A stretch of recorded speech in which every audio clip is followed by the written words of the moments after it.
사실 지나간 2년간 대한민국의 일상은 멈추었습니다. 2년간 일상이 무너진 채로 지금까지 계속되고 있습니다. 그런데 이런 어려운 시기에 개인적으로 특별히 어려움을 겪는 분들이 있습니다. 갑자기 찾아온 육신의 질병, 암하고 전쟁을 벌이고 계신 분이 계십니다. 이와 유사한 농도의 질병 때문에 싸움을 하고 계신 분들이 있습니다. 카드 돌려막기로 경제 전쟁을 치르고 계신 분도 계시고, 자녀 문제로 이렇게 고통스러운 하루하루를 보내시는 전쟁터와 같은 가정생활을 하시는 분도 계실 것입니다. 그래서 오늘 이 말씀은 이렇게 전쟁터와 같은 삶을 살아가는 모든 성도들에게 하나님은 찬송이라는 무기를 주셨다는 것입니다. 그리고 이런 무기를 사용할 때 넉넉히 이길 수 있을 것이라고 약속을 해주고 계십니다. 먼저 여러분, 이 찬송이라는, 찬송은 감사의 고백인데, 이 찬송, 감사 찬송의 고백은 하나님의 통치를 시작하게 만들기 때문이라고 말씀하고 있습니다. 여러분, 왜 찬송이 기적을 몰고 오냐면, 이 찬송은 무엇이냐? 하나님이 하신 말씀은 참되시다고 인정하는 고백이 거기 들어있기 때문입니다. 이걸 믿음의 고백이라고 해요.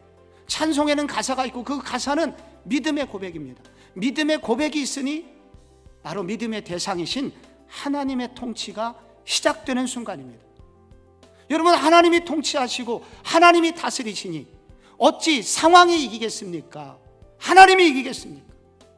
결국 하나님께서 그 사람의 상황도 바꿔주시고 삶을 전혀 다른 삶을 살도록 그렇게 하나님이 일하시게 하는 시작점이 바로 찬양이요, 찬양의 감사라는 것입니다. 아니, 목사님, 이 상황에 무슨 감사냐고요? 감사는 이 찬송이냐고요, 이게. 그런데 이 찬송은 뭐냐? 감사 찬송은 내가 일하는 것이 아니라 하나님이 일하시도록 문을 열어드리는 일입니다.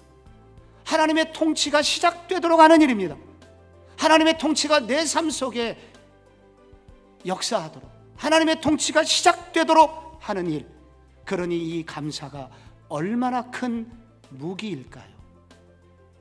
둘째로, 여러분, 일상이 무너진 이 시대에 찬송이 무기가 됐던 얘기가 무슨 뜻이겠습니까? 감사 찬송은 영적 전쟁의 가장 강력한 무기가 되기 때문이다. 사단의 머리를 부수는 강력한 무기이기 때문이라고 말씀하고 있습니다. 오늘날 우리가 영적 전쟁에서 신약을 사랑하는 우리 모든 성도들이 도전을 받고 공격을 받고 우리를 무너뜨리려는 사단의 괴계를 우리가 감사하고 찬송을 할 때 저게 사단의 머리가 혼돈에 빠져서 결국은 승리할 수밖에 없게 만들 것이다 라고 주님이 약속을 해주고 계신 것입니다. 여러분, 감사는 무엇입니까? 감사는 우리에게 대신 싸워주시는 하나님을 초대하는 순간입니다. 감사는 적진에 우리를 괴롭히는 악한 마귀의 괴계를 교란시키고 그들의 계획을 무력화시키는 영적 전쟁의 최고의 무기인 것입니다. 여러분을 괴롭히시는 분이 계십니까? 여러분을 어렵게 하시는 분이 계십니까? 감사하십시오. 그 일로 인하여 감사를 선포하십시오. 그것이 바로 적군의 정신을 혼미케 하여 결국은 우리에게 승리를 가져오게 하시는 축복의 도구가 될 것입니다. 아무리 좋은 무기가 있으면 못하겠습니까? 내가 쓰지 않으면 무용지물입니다. 그러므로 성도 여러분, 이 무기를 쓰시기를 바랍니다.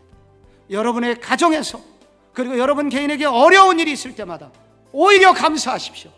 더 큰 일을 이루실 하나님 기대합니다. 그때 감사의 고백이 하나님의 통치가 시작되도록 할 것입니다. 여러분을 어렵게 하는 사람이 있습니까? 감사하십시오. 여러분, 그 사람 뒤에서 역사하는 사단 마귀의 계획을 무력화시키는 놀라운 무기가 될 것입니다. 여러분의 삶에 무조건 감사하십시오. 하나님께서 여러분에게 하나의 문이 아니라 축복의 문들을 열어주실 것입니다. 그래서 우리 성복조항교회는 연말에는 더 많은 감사로 하나님께 영광을 돌리고 내년 추수감사에는 헤아릴 수 없는 감사로 하나님께 영광의 예배를 드리는 모든 교우들이 되시기를 축복합니다.